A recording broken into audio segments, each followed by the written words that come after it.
Good evening बच्चों। आज का जो मेरा टॉपिक है वो है आयनिक इक्विलिब्रियम से, और उसमें जो टॉपिक हम लोग पढ़ने वाले हैं that is hydrolysis of salt. ये काफ़ी ज़्यादा इम्पॉर्टेंट टॉपिक है जेई एंगल से as well as from the school point of view, और ये काफ़ी बड़ा टॉपिक है। तो मैं आज ट्राई करूँगी कि थोड़े टाइम में हम इसको क्विकली रिवाइज़ कर सकें ताकि आप लोग अपने जेई के क्वेश्चंस और स्कूल लेवल के क्वेश्चन इसको ईजिली अंडरस्टैंड कर पाओ। तो बेसिकली हाइड्रोलिसिस ऑफ सॉल्ट का मीनिंग क्या होता है? हाइड्रोलिसिस ऑफ सॉल्ट का मीनिंग है कि सॉल्ट का पानी के साथ रिएक्शन, उसको हाइड्रोलिसिस बोला जाता है। और सॉल्ट कैसे बनते हैं? कोई भी एसिड को जब बेस के साथ रिएक्ट करवाया जाता है तो हमें सॉल्ट प्लस वाटर मिलता है। सॉल्ट और वाटर फॉर्मेशन में जो हमें सॉल्ट मिलते हैं उनकी अलग अलग टाइप्स होती हैं, जैसे कि न्यूट्रल सॉल्ट और देन एसिडिक सॉल्ट, उसके बाद बेसिक सॉल्ट। और ये जो टाइप्स होती हैं acidic, basic, neutral, that all depend on the kind of acid and the type of base you are taking. अब एसिड्स और बेसिस कैसे होते हैं? देखो, एसिड्स दो कैटेगरी में हम लोग इसको कैटेगराइज करते हैं। First is strong acid and the weak acid. Strong acids कौन से होंगे? जो कम्प्लीटली आयोनाइज हो जाते हैं, कम्प्लीटली आयोनाइज हो जाते हैं। और वीक एसिड कौन से होते हैं? जो कम्प्लीटली आयोनाइज नहीं होते हैं या फिर पार्शली आयोनाइज होते हैं। उसी तरीके से बेसिस को भी हम लोग कैटेगराइज करते हैं, strong bases and weak bases. Strong base कौन से होंगे? जो कम्प्लीटली आयोनाइज हो जाएंगे, कम्प्लीटली डिसोशिएट हो जाते हैं। और जो वीक बेसिस कौन से हैं? जो कि पार्शली डिसोशिएट होता है। अब इसके एग्जाम्पल्स कौन कौन से हो सकते हैं? स्ट्रॉन्ग एसिड्स कौन से हो सकते हैं? स्ट्रॉन्ग एसिड्स में आपके आ जाएंगे HCl, फिर sulphuric acid H2SO4, then HNO3, उसके बाद HClO4, they all come in strong acid category. उसके बाद वीक एसिड्स में कौन सी कैटेगरी आएंगी? वीक एसिड्स में आपका acidic acid, that is quite common, you know very well, then HCN। these acids are in weak acid category। उसी तरीके से strong bases में अगर हम examples देखने जाएं, that will be KOH, NaOH, then BaOH twice, these are strong bases। उसी तरीके से weak bases में कौन से आएंगे? that is NH4OH, right, and then CH3NH2, then C5H5N। So ये कुछ पॉइंट्स ऐसे हैं जो हमें ये बताते हैं कि ये स्ट्रॉन्ग बेस और ये स्ट्रॉन्ग एसिड है। So these at least you should be aware of.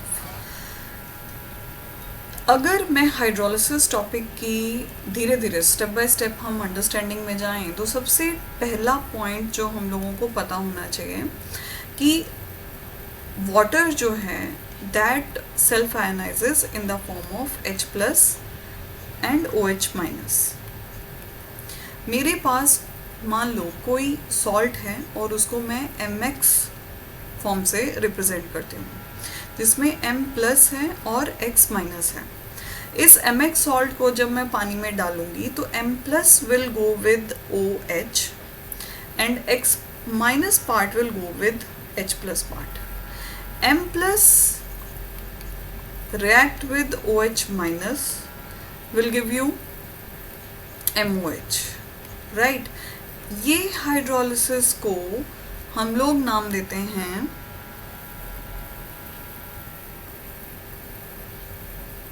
Cationic hydrolysis.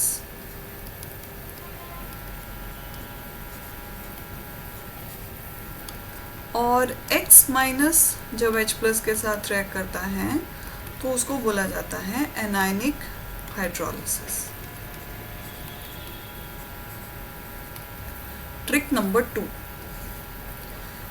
आपका M+ सॉल्ट में जो पॉजिटिव रेडिकल है M+, जब ये वाटर के साथ रिएक्ट करेगा तो this will give you MOH and H+, मतलब plus part will give you plus part. उसी तरीके से X माइनस जब वाटर के साथ रिएक्ट करेगा, सॉल्ट का X माइनस पार्ट जब वाटर के साथ रिएक्ट करेगा तो ये देगा HX प्लस OH माइनस, मतलब X minus part will give you negative radical. Trick number 3, identify करें कि ये कौन सा सॉल्ट है। Identify the type of salt. Means ये न्यूट्रल है, बेसिक है या एसिडिक है, और वो हम कैसे आइडेंटिफाई करेंगे। मान लो मैं NaCl ले रही हूँ, ठीक है। NaCl को जब पानी में डाला जाता है, लाइक वाटर का, जैसे मैं पहले बता चुकी हूँ, H plus and OH minus part, तो Na plus and Cl minus. Na plus जो है वो OH के साथ रिएक्ट करेगा, NaOH, और Cl minus will go with H and you will gate HCl। तो इससे हम आइडेंटिफाई कर सकते हैं कि ये कौन से सॉल्ट से बना, कौन से बेसिस और कौन से एसिड से बना है। अब यहाँ से हमें पता चल गया NaOH and HCl, and NaOH is strong base and HCl is strong acid. Okay, the next if I take the example of NH4Cl, then NH4Cl is made from NH4OH and HCl, and the trick is same. You take NH4 plus and Cl minus, in the same way you take H plus and OH minus. Okay, your negative will go with plus and your positive will go with minus. So इनको साथ में जोड़ के आप identify कर सकते हो कि कौन सा सॉल्ट है, जो सॉल्ट है वो कौन से एसिड से बना है और कौन से बेस से बना है। तो NH4OH will give you idea कि this is weak base and HCl is a strong acid. Okay, let us take example of CH3COONA, and the trick is again you write down H plus and OH minus water. Okay, CH3CO minus is negative and Na plus will go with OH minus, and CH3CO minus will go with, minus part will go with plus part, and you will get to know that it is made up from CH3COH and NaOH. NaOH is again is a strong base and CH3COH is a weak acid. So this is the way how to identify the salt. The next step is fourth, that you should be clear about what is ionization and what is hydrolysis, what is the difference among it.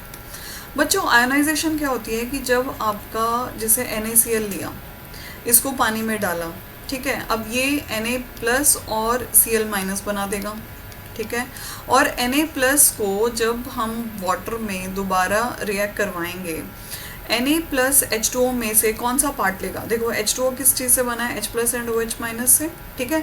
ये plus part OH के साथ react करेगा, आपको NaOH देगा, लेकिन NaOH तो एक strong base है, वो तो पानी में दोबारा OH आयन लिबरेट कर देगा। इसका मतलब ये है कि Na प्लस पार्ट जो है वो वाटर में रिएक्ट नहीं करेगा, इसका मतलब वो हाइड्रोलाइज नहीं होगा।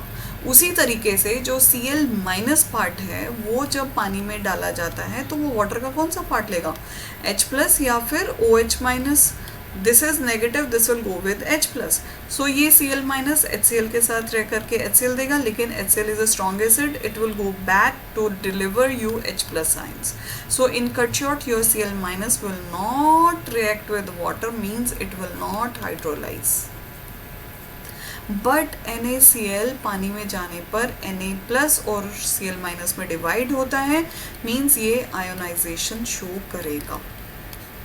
ऑलराइट, उसी तरीके से अगर मैं NH4Cl को पानी में डालती हूँ, ये सॉल्ट को मैं पानी में डालती हूँ, तो ये कम्प्लीटली फटाफट आयोनाइज हो जाएगा NH4 plus and Cl minus में, मतलब कि ये आयोनाइजेशन शो करेगा। लेकिन अभी हम ये देखेंगे कि हाइड्रोलिसिस शो करता है कि नहीं करता है। अगर मैं NH4 को पानी में डालती हूँ तो पानी में डालने पर कौन कौन से आयंस होते हैं, H plus and OH minus. Your NH4 will react with OH, you will get NH4OH, and this is a weak base. तो ये हाइड्रोलाइज हो रहा है, ये हाइड्रोलिसिस शो कर रहा है। उसी तरीके से Cl माइनस जब पानी में जाएगा तो H plus and OH minus में से ये H प्लस को चुनेगा और ये HCl बनाएगा, but HCl is a strong acid और ये पानी में हाइड्रोलाइज नहीं होगा बिकॉज HCl वापस, because it is a strong acid, it will completely dissociate, it will liberate H plus and Cl minus ion again. Okay, so it will not hydrolyze, so NH4Cl will show ionization also and hydrolysis also. This should be clear in your brain that what is the difference between ionization and hydrolysis. Here I come with the fifth trick. The fifth trick is to categorize the salt depending on the ionization and hydrolysis. Okay, so here I am going to show you hydrolysis of salt. I broadly divide it into 4 types: 1, 2, 3 and 4. First type is strong acid and strong base. Salt which is made from strong acid and strong base, for example NaCl. NaCl का मैंने आपको पहले भी समझाया है। इसको हमने पानी में डाला तो ये Na plus and Cl minus बनाएगा, Na प्लस दोबारा पानी में जो है NaOH बना देगा और NaOH is a strong base, तो ये पानी में Na plus and OH minus दोबारा लिबरेट करेगा। लेकिन जो हमारा Cl माइनस है, again it will show the same part, this will react with HCl and HCl is a strong acid, it will liberate H plus ions again into the water, so they will not show any kind of hydrolysis. All right, okay, now coming to the next type of salt which is made up from strong acid and weak base. For example NH4Cl. NH4Cl को जब पानी में डालेंगे तो ये liberate करेगा NH4 plus and Cl minus. ये NH4 plus जब पानी में रिएक्ट करेगा तो you will gate NH4OH.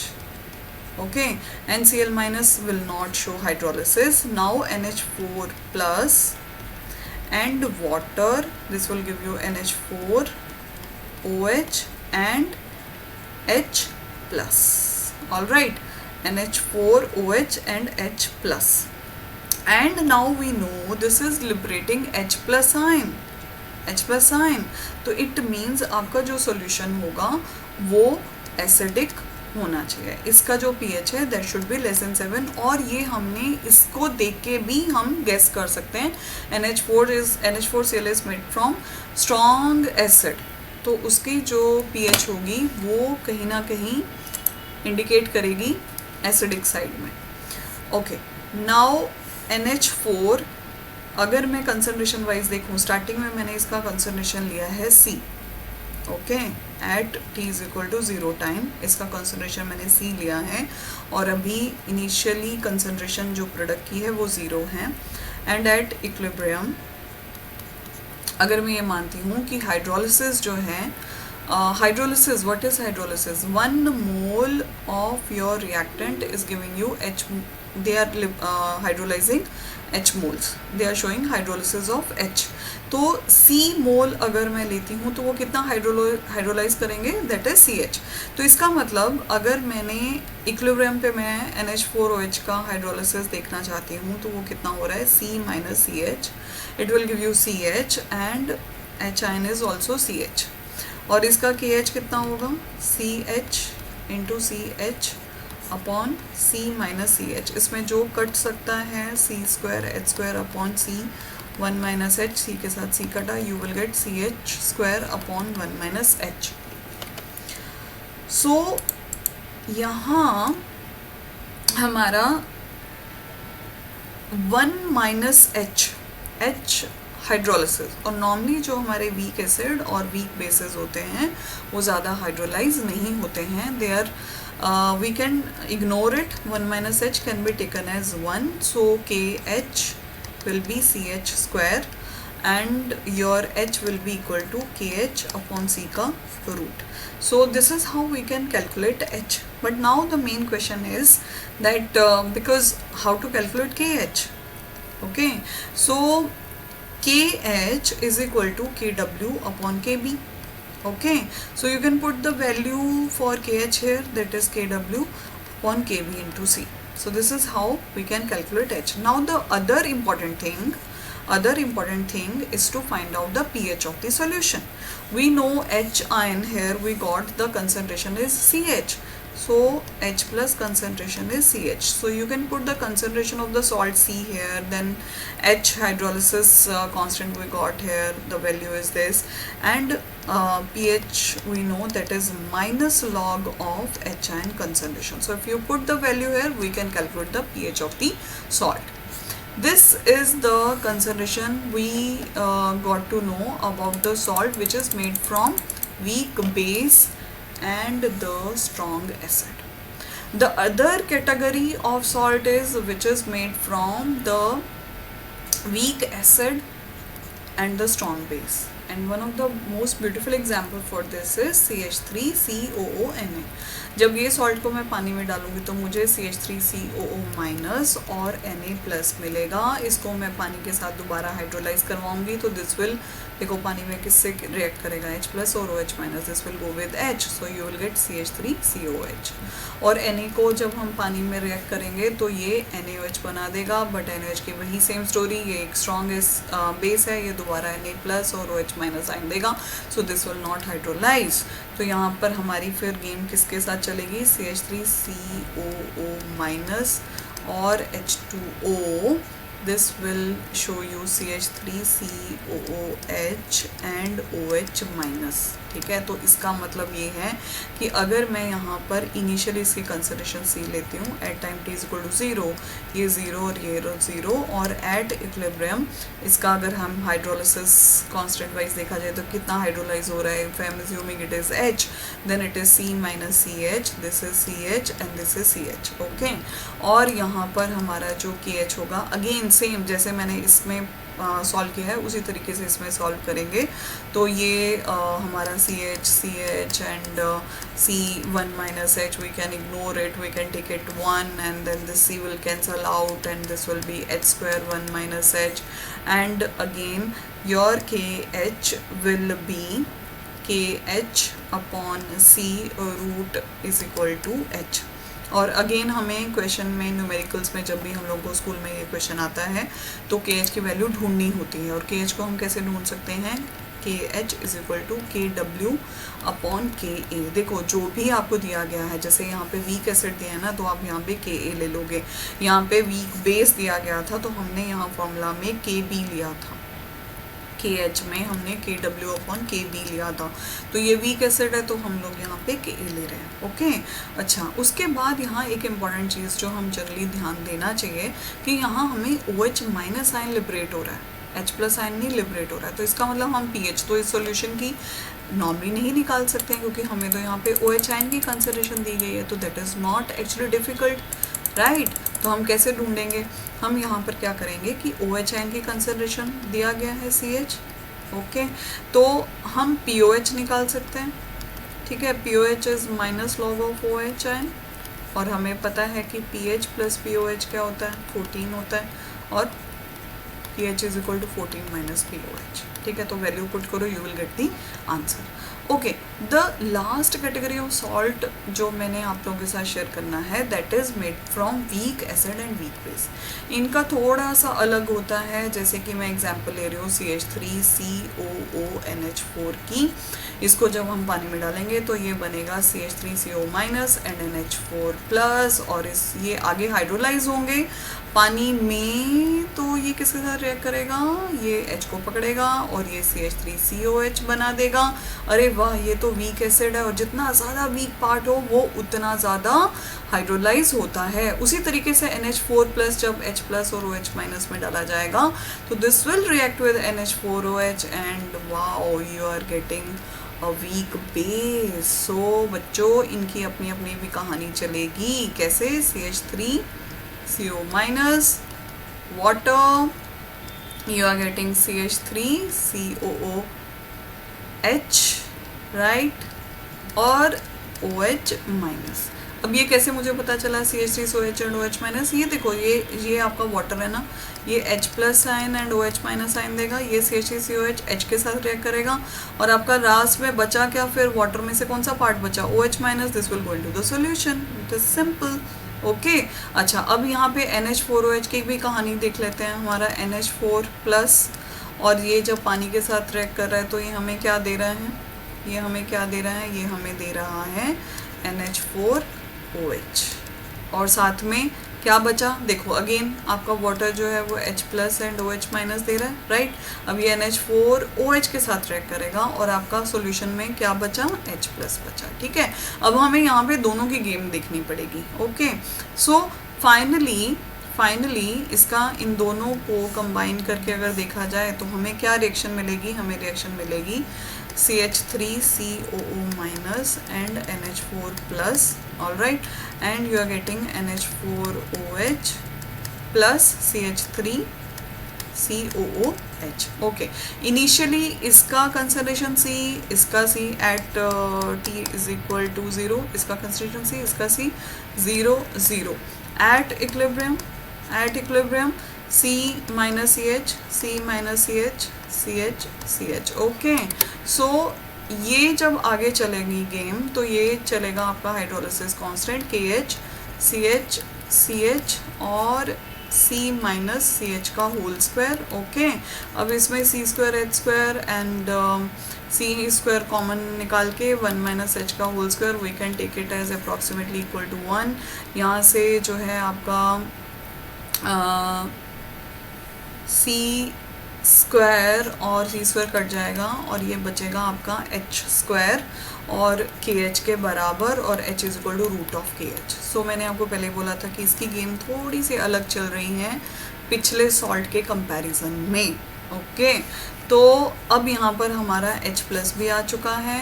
Now I need to calculate H plus ion concentration, क्योंकि हमें pH भी ढूंढनी है इस सॉल्ट की। तो H प्लस के लिए हम लोग को क्या करना पड़ेगा? खाली आप क्या करो, KH का जो रूट है इसको आप KA के साथ मल्टीप्लाई कर दो। क्यों? क्योंकि weak acid is contributing H plus, तो उसका हमें KA चाहिए मल्टीप्लिकेशन में, और फिर आगे हमारा pH आ जाएगा minus log of H plus ion concentration. Okay अच्छा, अब यहाँ पर मैं एक फॉर्मूला लिख रही हूँ, pH is equal to half of PKW plus PKA minus PKB। अच्छा, रेगुलर क्लास में मैंने आपको ये पूरा फॉर्मूला कैसे आया वो मैंने आपको डिराइव करके दिखाया था, तो यहाँ पे इसलिए मैं डायरेक्ट ये फॉर्मूला यूज़ कर रही हूँ। PKW की जो वैल्यू होती है वो होती है 14। Okay if I take the value 14, your formula will become 7 plus PKA by 2 minus PKB by 2 if you open the bracket. Okay so pH, अगर PKA is equal to PKB हो तो ये वाला पार्ट दोनों कट हो जाएंगे और आपका pH कितने के? 7 के बराबर हो जाएगा, राइट? ऑल राइट ओके, अगर PKA की वैल्यू ग्रेटर दैन PKB हो, है ना, PKA की वैल्यू PKB के बराबर हो तो हमारा pH ग्रेटर देन 7 हो जाएगा, मतलब कि सॉल्यूशन आपका बेसिक हो जाएगा। अगर हमारा PKA लेस देन PKB हो तो आप यहाँ से ध्यान दे सकते हो, PKB की वैल्यू PKA से ज़्यादा हो तो हमारा pH जो है लेस देन 7 आएगा और हमारा सॉल्यूशन एसिडिक होगा। ये हमें यहाँ से एक क्लियर आइडिया मिल जाता है। अंडरस्टैंड? ओके अब हमने जो पिछले सॉल्ट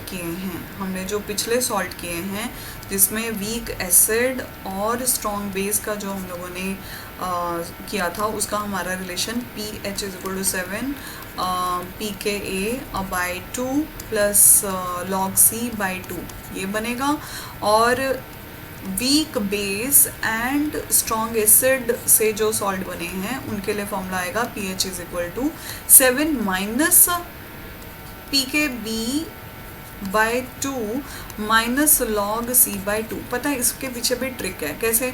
ये वीक एसिड और स्ट्रॉन्ग बेस का बना हुआ है, राइट। स्ट्रॉन्ग बेस मतलब उसका pH ग्रेटर देन 7 आना चाहिए, मतलब ये दोनों क्वांटिटीज पॉजिटिव होनी चाहिए। वीक बेस और स्ट्रॉन्ग एसिड मतलब उसका 7 से कम pH आएगी, तभी वो pH उसका लेस देन 7 होगा, तभी वो एसिडिक होगा। मतलब ये दोनों क्वांटिटीज नेगेटिव में होनी चाहिए, तभी 7 से ये सब्ट्रैक्ट होंगी और हमारा pH लेस देन 7 आएगा। This is how you can keep in your mind about the hydrolysis of salt. I hope आपको easy पड़ा होगा, इंटरेस्टिंग लगा होगा, और ये काफ़ी बड़ा टॉपिक है, शॉर्ट में मैंने निपटाया है। और नेक्स्ट वीडियो में हम लोग न्यूमेरिकल सॉल्व करेंगे हाइड्रोलिसिस ऑफ सॉल्ट के JEE लेवल के। Okay, thank you, bye bye, जय हिंद।